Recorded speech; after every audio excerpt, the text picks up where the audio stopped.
Hello and welcome to the Managing Uncertainty podcast. This is Bryan Strawser, Principal and Chief Executive here at Bryghtpath.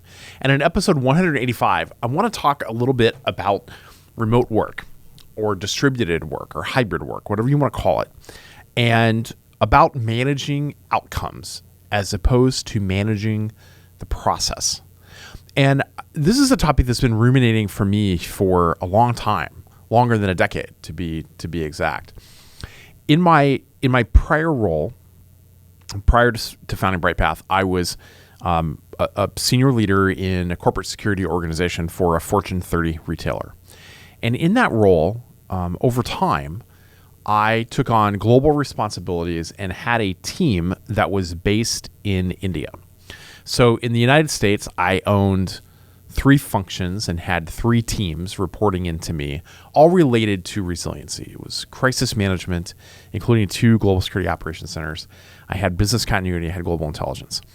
After 2.5 years in position, we created an India version of that, which was how I was going to deliver services more effectively to the Eastern Hemisphere, to Asia, to Europe, to the Middle East, Africa, and Australia.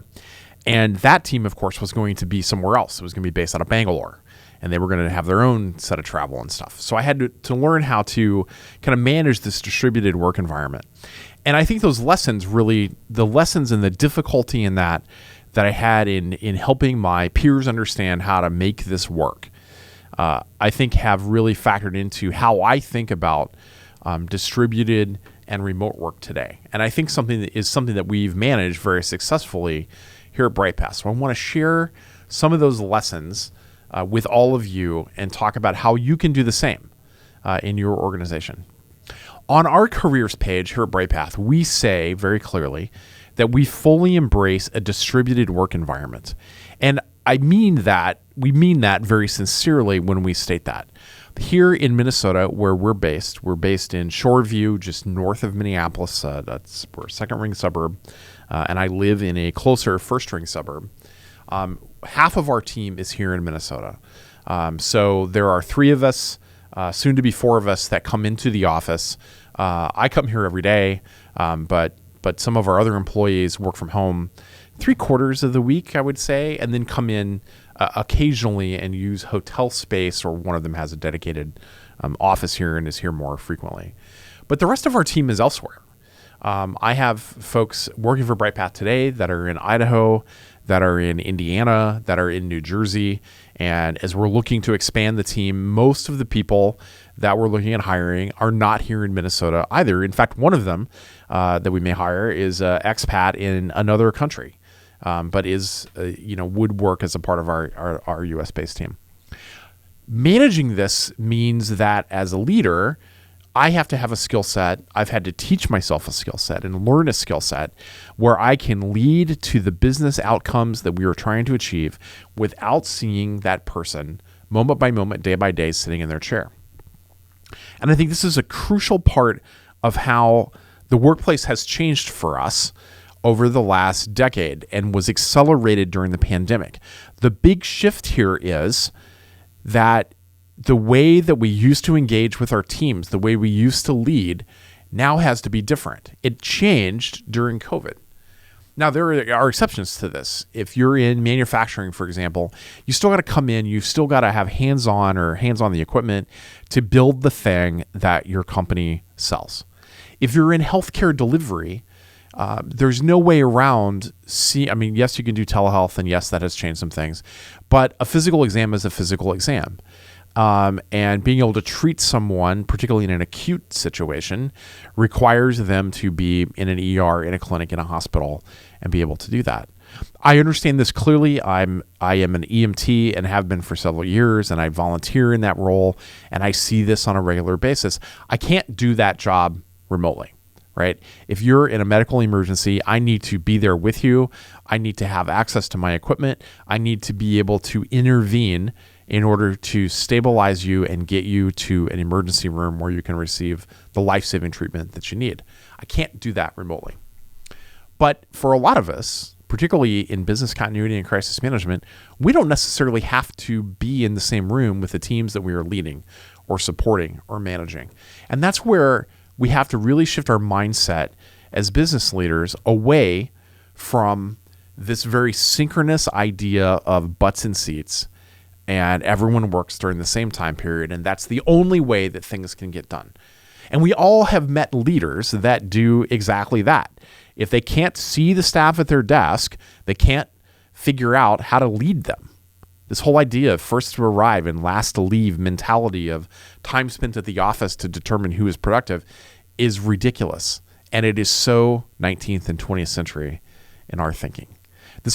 In my mind, this whole idea that we even have to be on the same, clock is an idea that in a knowledge economy just doesn't apply anymore. As you think about leading a remote or a hybrid or a distributed team, then you have to think about outcomes. You have to think about the fact that your team that you're leading is not responsible for working 40 hours a week or 8 hours today, or in a lot of cases being available between 8 and 4. It's about the service or the end product that you're providing to the customers. It's the result of all of that work. So we should be evaluating and thinking about the work that our teams do based on that work, based on the quality of that work. After all, we're all working towards the same company result, right? No matter what our small part in the process is for you. It's not about measuring productivity based on hours. That doesn't tell you how successful your team is other than just being successful at showing up. Now, if you're in a service position, if you're in a role where there is some element of I need to be available between these certain hours, that's slightly a different ballgame, right? But generally, we want to be prioritizing outcomes. And that starts by establishing a culture of trust. A culture of trust that prioritizes those outcomes, that we give our staff the freedom and the autonomy to get their work done. We want them to feel supported. We want them to feel trusted. And that's a two-way street. We have to trust them, and you need to create a situation in which your team trusts you. That trust in the workplace leads to better speed. It leads to better efficiency and performance and productivity.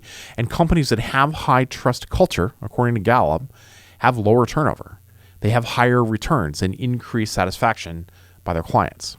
So it requires you to think about exercising your manager leader's skill set differently. You have to communicate often. You have to assign engaging and meaningful work. And you have to clearly define those outcomes and expectations. And those outcomes only work if we all agree on what those expectations are. What is the business impact and what changes with this outcome? How much, and how can we measure success? And what is the time frame for that goal? And then you have to let go of some control as a leader. Strict schedules and ways to monitor and track employees' time can create a culture of distrust and inflexibility. So we want to avoid micromanaging our workers' time and workload. Now here at Bryghtpath, we do track time. We don't track time for productivity purposes. We track time more around helping us understand our pricing and margin on an engagement. We don't, most of the time, 99% of the time, we don't bill on an hourly basis. We have fixed fees tied to specific outcomes and deliverables.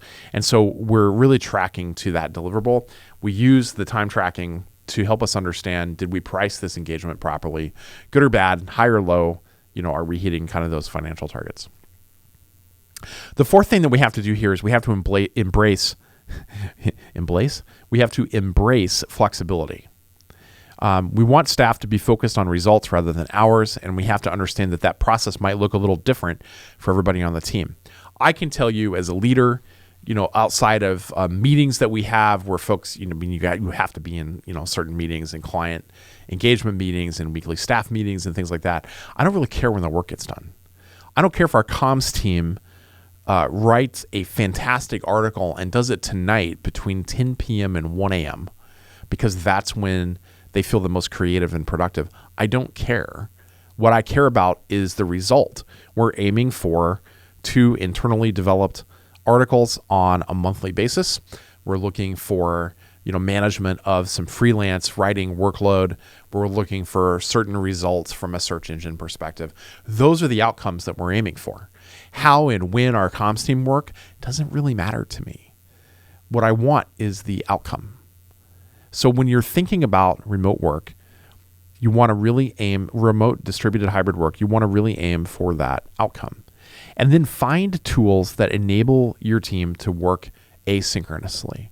And by that I mean we don't have to sit in a Zoom meeting every day for an hour to figure out where we are on work and projects.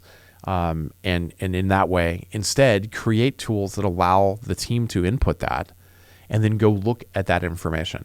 So here at Bryghtpath, we use Slack for internal communication. I don't expect an immediate answer. I expect an answer, but it doesn't have to be on my working hours. We use a collaborative note-taking and project management tool called Notion, and that's where we track, for example, our content calendar. I don't need to be in a meeting with my comms team to know where things are at with content.